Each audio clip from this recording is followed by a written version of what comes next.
Now that we're done with this card, in just a couple of weeks' time, there's no current events because the next 2 weeks of UFC events are bland. But once we're on the other side of those next 2 weeks of Apex cards, there's a utopia in the distance. Yes. And that utopia is the great UFC 322. Makhachev versus Della Maddalena. It's JDM versus Makhachev in the main event. Shevchenko versus Zhang in the co-main event. DJ, kick it off with what you think about that main event.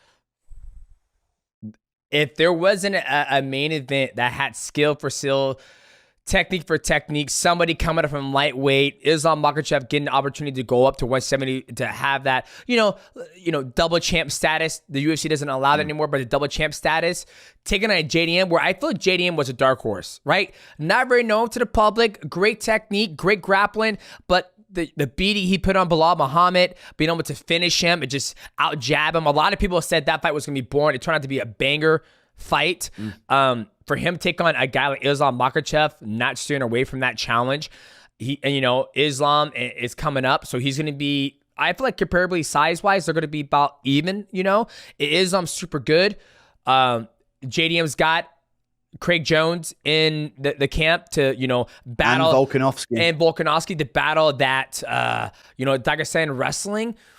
It's going to be, it could be two things. It could be a very, very boring fight, or it could be a very, very exciting fight. Meaning by the way it could be boring is if Islam's able to take down JDM and get his back, hold him there, out grapple him, stifle him. He could potentially do that. But the one thing I love about JDM when he fights is he never accepted position. When he was fighting Gilbert Burns, great grappler, takes him down. Right when he gets up, he throws that knee into the void. Gilbert Burns ducks down into it. He runs into it. JDM doesn't accept the position when he gets taken down. He's always looking to grapple, always looking to anti-wrestle. That's what makes this fight exciting. And he's got some fucking good hands. He's not the way his boxing is, he's very tight. I'm excited for that fight just because we're seeing the best at 155 take on the best at 170. It's very rare when the moons align. Same thing at the co-main event.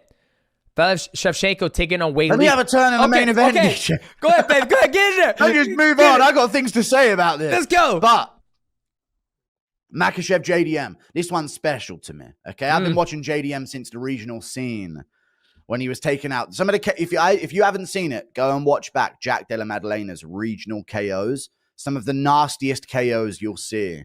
He was destroying people on the regional scene. Started 0-2 in his career, went 10-2. After that, 10-fight win streak. And then since has been on a crazy win streak. I think he's on like a 17, 18-fight win streak now in his career, all the way through the UFC as well. I've picked him in every fight, and I'm going to pick him to beat Makhachev as well. Little spoiler for my own prediction video.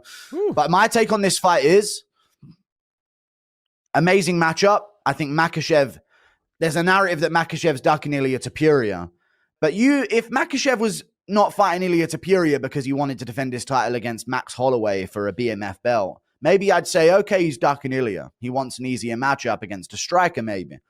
But when Makhachev's ducking Ilia Topuria to take on Della Maddalena at welterweight, upper weight class, you ain't ducking. And if you are, that's not a clever duck right there. That's a real dumb duckling. Because Makhachev's moving up to face a dangerous kind of Ilia Topuria, but bigger. Maybe not as like dynamic as Ilia is or the star that Ilia is, but if you're talking really tidy boxing and really good takedown defense and sprawls, you're talking JDM and Ilia Topuria in the sport. So this is a new test. My take on this fight is that this will be one-sided in either direction. That's my take. I don't think it can be boring. I know it could be, where maybe Makhachev does stall it out, but I think if Makhachev does have an advantage in the grappling, lighter man's skill is something that comes up a lot in MMA, and I think he will be able to use that into a finish. You know, you said about his survivability against Burns, which was crazy because he broke his arm in that fight and still survived some really bad positions. I just think if Makhachev has an advantage, he will press it to a finish in the grappling earlier. But if JDM can shuck those off, he will press to a finish up against the cage because he's used to this weight class, and Makhachev's new to 170. And one thing you don't want to do if you're moving up to a weight class above you is immediately feel that pressure of being backed up in a time before in a division where you could maybe manipulate and have the physical presence over people at lightweight. So I'm leaning towards JDM, but this is a generational fight, and I'm really looking forward to it because fights like this don't come around often. No. Makhachev versus anyone would be good at welterweight, but the fact that the alternative to Makhachev losing is him being fucked up against a cage by TKO, by JDM, or being battered across 5 rounds and his face being a mess. These are the types of ones you got to watch out for. So I'm really looking forward to that. Now we can move on to Shevchenko versus Zhang. What you got? No, you go. You go, baby. You go ahead. I'll go for Shevchenko Zhang. Yeah, it's all right. What you got? I'm joking. No. It's a sick fight. Zhang Weili moving up. Another generational fight. I know a lot of people, and women's MMA, not as important, but this is one of those ones. This is like a Shevchenko Nunes. This is like a Nunes fighting, I don't know what other kind of fight it's like, but one of those like Rousey coming back. This is a big women's fight. Like most of them are just, who's the Shevchenko or Zhang or Nunes going to fight next in their division? That's typically what we find ourselves asking, right? Yep. But now it's like, damn, the two that have cleared out their division-ish, Shevchenko a little bit more difficulty with it than Zhang recently, are now taking on each other. So I'm looking forward to it. I do think Shevchenko skipped a beat recently in her career, whereas I think Zhang is in her prime and has been looking better and better between her fights. So I probably will lean towards Zhang Weili. So that's what I'm going for here. I think Zhang Weili is going to give Shevchenko some problems. And I think this is going to be a close, quite dull, split decision to Zhang Weili because it's probably better for the company that she wins. That's what I'm going for here. What you got in the comment? I think I love it because, like you said, it's generational talent. You know, Valentina Shevchenko, she's been around for a long time and she's been very successful.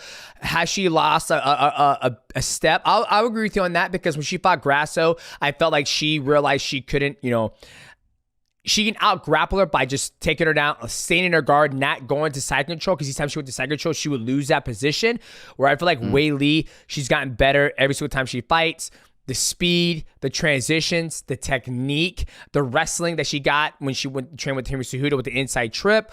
I have Weili winning this fight. I never want to count out Shevchenko because she's a veteran and she knows how to compete, but she's going against a younger, athletic athlete where she does a pretty good job. And it's not like her stand-up changes. She'll stay on outside and that Muay Thai stance and like tap, tap, tap, tap, where I think Weili is going to be able to, get past that essentially. So I agree with you with the Weili. The main event, I'm going to go with Islam. I think Islam's going to be able to get it done. But there you go. The rest of the card is looking straight. You got Bo Nickel on the main card. You even have Carlos. Yuck. Yeah. He said yuck. Yeah. No, I'm joking. No, Bo Nickel's going to be on the main card. You want to know why? Because we're going to talk about him being on the main card. I know their game. I know the UFC's game these days. Let's put Bo Nickel on the main card so everyone complains about it, accidentally promoting this fight in the meantime. But that's a tricky fight for Bo Nickel against Rodolfo Vieira. If you're talking about a grappler in Bo that wants to get a takedown, Rodolfo Vieira's BJJ ain't no fucking joke. So I'm looking forward to that. But we've also got two others that I think really stand out on the card. Carlos Prates. Leon Edwards, Carlos Prates. Sean Brady versus Michael Morales. Fucking bangers. Yes. So, of course, we're looking forward to those as well. And little hint of sprinkle on top. Benil Dariush Benoit Saint-Denis. The card's stacked, but Malcolm Wellmaker. That's all I'm going to say. Watch out for Malcolm Wellmaker. KO inbound, hook on the chin, right hook. Bang. That's what we're looking for from Malcolm Wellmaker. So I can't wait for that card. It's going to be banger. I sense a lot of KOs.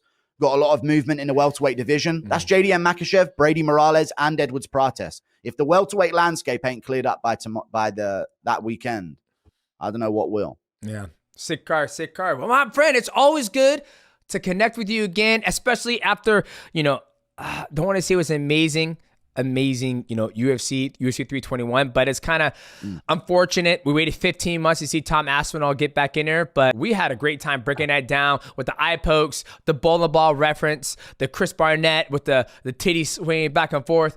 The fans love it. I love it. And next time we see each other will be UFC 322.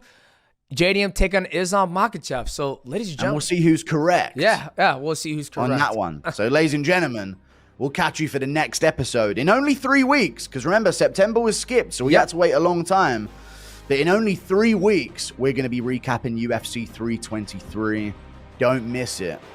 It's the best place to be for MMA conversations after the event. And you don't want to miss out on the Mighty Guru show. 1 second. I think it was UFC 322, right? Yeah, 322. 322. Okay. Leave this in. Okay. See ya, guys. I'll see you later, guys. Wait. Thanks for tuning in for the Mighty Guru show. That's right. Yeah. Okay, perfect. We'll end it like that.